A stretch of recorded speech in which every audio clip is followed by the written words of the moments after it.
OPS தரப்புல இருந்து நீங்க வந்து கொடி சின்னம் எதையும் பயன்படுத்தக்கூடாதுன்னு சொல்லி தடை வாங்கியிருக்காங்க. இருந்தபோது எல்லா இடங்கள்லையுமே சின்னம் கொடி எல்லாம் பயன்படுத்தப்படுகிறது. அதை நீதிமன்றத்தில் நாங்கள் சொல்லியிருக்கோம். அதாவது நீதியை மதிக்கிறவங்க நீதிமன்றத்தை மதிக்கணும். இப்போ உதாரணமாக யாரும் பயன்படுத்தக்கூடாது அப்படின்னு ஒரு உத்தரவு இருக்குது. இன்றைக்கி நீதிமன்றத்தில் அதை தான் சொன்னோம். அவர் இன்னும் அதிமுக ஒருங்கிணைப்பாளர்னு போட்டுக்கிறது தவறு. அவர் யாருக்கு வேணாலும் அந்த ஒரு குழு வச்சுருக்காங்க இல்லையா, அந்த குழுவுக்கு ஒருங்கிணைப்பாளராக வேணால் இருந்துட்டு போகிறாரு. அதிமுக ஒருங்கிணைப்பாளர்னு சொல்லக்கூடாதுன்னு நான் நீதிமன்றத்தில் எடுத்து வச்சுருக்கோம். அவங்க 2 வாதங்களை வச்சாங்க. ஒன்று வந்து அதிமுக கொடி என்பது அதிமுகவுக்கு சொந்தமானதல்ல அப்படின்னு ஒரு வாதம். அதிமுக அலுவலகங்கிறது அதிமுகவுக்கு சொந்தம் இல்லை, அது ட்ரஸ்ட்டுக்குள்ளதுன்னு ஒரு வினோதமான வாதத்தை வச்சுருக்காங்க. அதெல்லாம் தவறு. ஏன்னா திரு பன்னீர்செல்வம் அவர்கள் அதிமுகவில் இருக்கும்போதே அந்த எலெக்ஷன் கமிஷனுக்கு அப்டேட் பண்ணுறது, டைம் டு டைம் அப்டேட் பண்ணணும். அதை 29A ரெப்ரசன்டேஷன் ஆக்ட் படி ஒரு அரசியல் கட்சி தன்னுடைய அன்றாட நடவடிக்கைகளை மாறுதல்களை தெரிவிக்கணும்.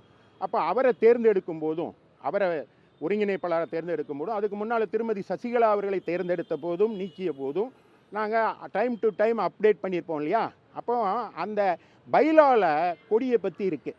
கொடி எப்படி இருக்கணும், அது மேலே கருப்பு கீழே சிவப்பு நடுவில் அண்ணா சுட்டு விரல் காட்டும் அண்ணாவுடைய சூப்பர் இம்போசிங்கிறது செக்ஷன் 4ல் அதிமுக பைலாவில் இருக்குது. அது மாதிரி அதோடைய அலுவலகம் எங்கே இருக்குங்கிறது பைலாவில் இருக்குது. இதையெல்லாம் அப்போ ஏற்றுக்கிட்டு இன்றைக்கி வந்து வாதிட்டு கொண்டு இருக்கிறார். எனவே வெற்றி பெறுவதற்காக வழக்கே அவங்க நடத்தலை. உங்களுக்கே தெரியும்ல, அவங்க வந்து கல்யாண மண்டபத்தை பிடிச்சோமா, பட்டாணி சுண்டல் வாங்கி சாப்பிட்டோமா, அதிமுகவுக்கு எதிராக ஒரு அறிக்கையை விட்டோமா, அதிமுக குழப்பத்தில் ஆழ்த்தினோமா, அதிமுக வெற்றி பெற விடாமல் ஏதாவது செய்ய முடிஞ்சதை செஞ்சோமா என்பது தான் அவங்க நோக்கமாக இருக்க வழியே நீதியை நிலைநாட்டுவதாகவோ நேர்மைக்கு துணை போவதாகவோ புரட்சித் தலைவருடைய ஆசையும் புரட்சித் தலைவர் அம்மாவுடைய விருப்பத்தையும் நிறைவேற்றுவதற்கான முன்னெடுப்பாக அவர்கள் ஒரு காரியத்தையும் செய்யலை. அவங்க அதிமுக அழிக்கும் சக்திகளுக்கு தொடர்ந்து துணை போய் கொண்டிருக்கிறார். அரசியலமைப்பு சட்டத்தின்படி சின்னத்தை முடக்கிறதுக்கான வாய்ப்பு இல்லை, அரசியல் ரீதியாக முடக்கிறதுக்கான வாய்ப்பு. இதெல்லாம் இந்த கற்பனைக்கெல்லாம் பதில் சொல்ல முடியாது. சட்டம் தானே, எல்லாமே சட்டம் தானே, சட்டப்படி தான். நீதிமன்ற தீர்ப்புக்கு எதிராக என்ன வந்துட போகுது?